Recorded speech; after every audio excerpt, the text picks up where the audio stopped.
Bien-aimés dans le Seigneur, Shalom. Nous sommes dans la joie de commencer une nouvelle semaine de méditation. Nous sommes le lundi 17 janvier 2022 et nous vous saluons au nom de notre Seigneur et Sauveur Jésus-Christ.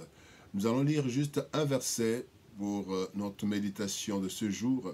Ce verset se trouve dans la deuxième lettre de Paul aux Corinthiens, chapitre 5, verset 17. 2 Corinthiens 5, 17. Nous lirons dans 3 versions différentes. Louis II nous dit, « Si quelqu'un est en Christ, il est une nouvelle créature. Les choses anciennes sont passées, voici, toutes choses sont devenues nouvelles. » La version Parole de vie 2017 nous dit, « Alors, si quelqu'un est uni au Christ, il est créé à nouveau.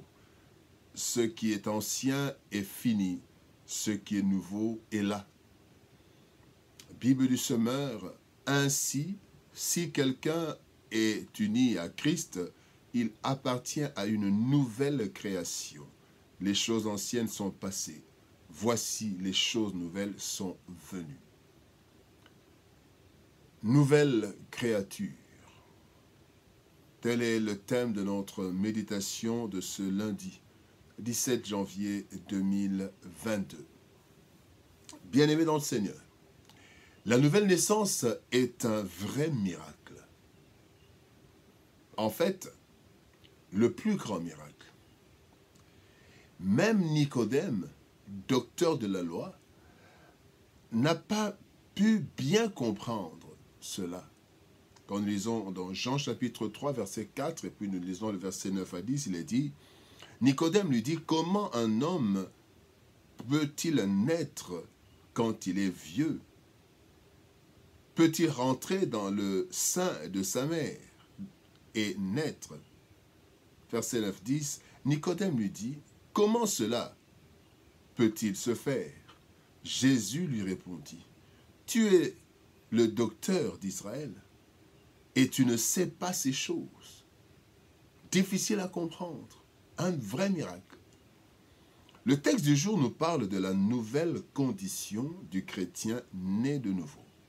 C'est un vrai miracle dont nous ne sommes pas souvent conscients et qui nécessite aussi notre participation pour son plein accomplissement. Voici 3 choses que nous pouvons retenir. Premièrement, les choses anciennes sont passées, nous dit la parole. Les choses anciennes sont passées, si quelqu'un est en Christ.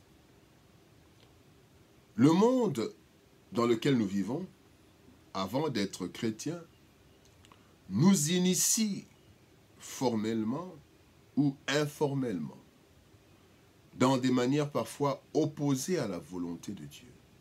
C'est ainsi qu'il est dit dans 1 Pierre chapitre 1er verset 18, il est parlé de la vaine manière de vivre que vous avez hérité de vos pères. 1 Pierre 1, 18. En acceptant Jésus-Christ dans notre vie, nous devenons une nouvelle créature. Et ainsi, premièrement, nous sommes libérés des conséquences du péché originel. Nous ne sommes plus voués à la perdition. Tous nos péchés sont privés de la gloire de Dieu. Et quand nous sommes nés de nouveau, nous ne sommes plus voués à la perdition. Quand nous devenons une nouvelle créature, le péché n'a plus sa puissance et son ascendance sur nous. Nous devenons capables de dire non au péché. Il y a une force qui est en nous, par le Saint-Esprit.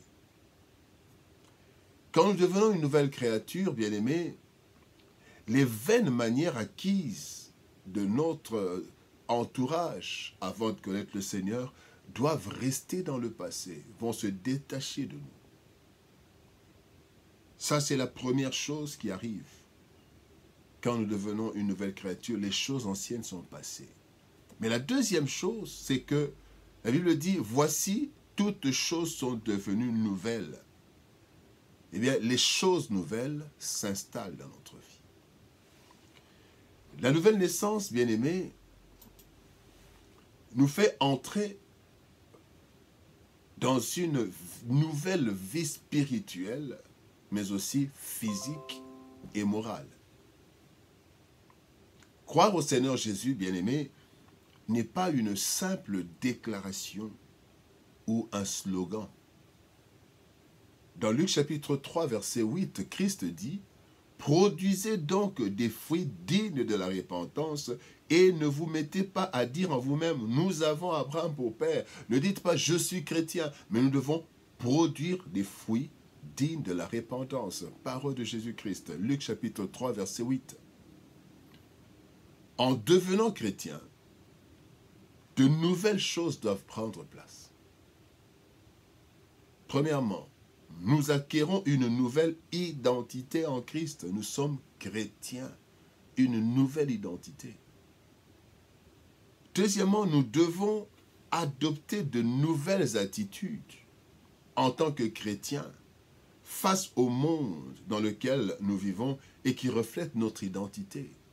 De nouvelles attitudes face au péché, face à la mort, face à la peur, face aux situations devant lesquelles nous nous retrouvons. Nous devons adopter de nouvelles attitudes. Nous avons une nouvelle identité. Et troisièmement, nous devons acquérir de nouvelles habitudes qui démontrent que nous ne sommes plus les mêmes.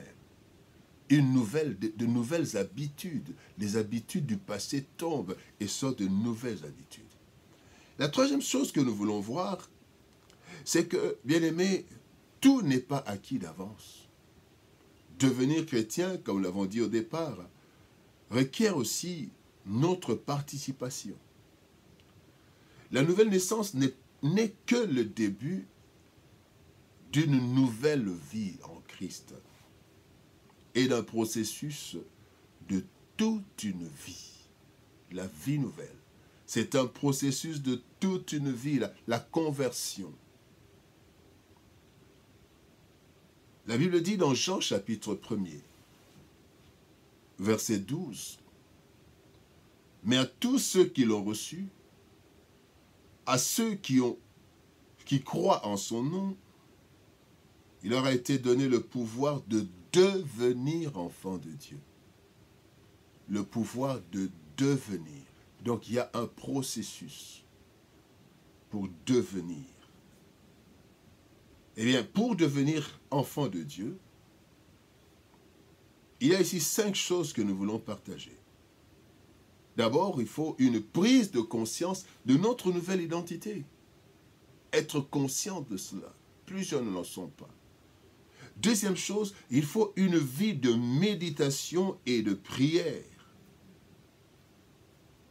sans laquelle nous ne connaîtrons pas les exigences de notre vie nouvelle. Notre vie nouvelle a des exigences et nous les connaîtrons par la parole de Dieu, en la méditant jour et nuit. Une vie de méditation et de prière sans laquelle nous n'aurons pas la force de mettre en pratique les recommandations de Dieu. C'est par la force de la prière que nous allons mettre en pratique ce que Dieu nous demande. Et enfin, tout n'est pas acquis d'avance.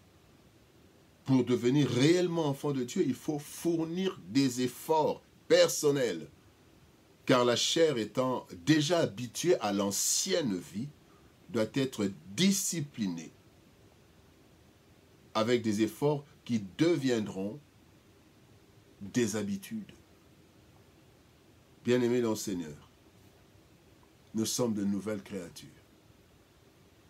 Le plus grand miracle, c'est la nouvelle naissance ou la conversion.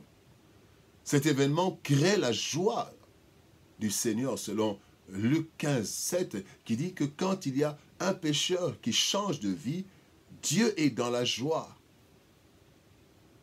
Ce miracle intérieur doit se concrétiser extérieurement par un changement de la personne née de nouveau, qui abandonne les vieilles choses, qui adopte de nouvelles, dans la prière, dans la méditation et dans les efforts de chaque jour. C'est ainsi que nous devenons de nouvelles créatures. Que Dieu nous bénisse, shalom, au revoir et à demain.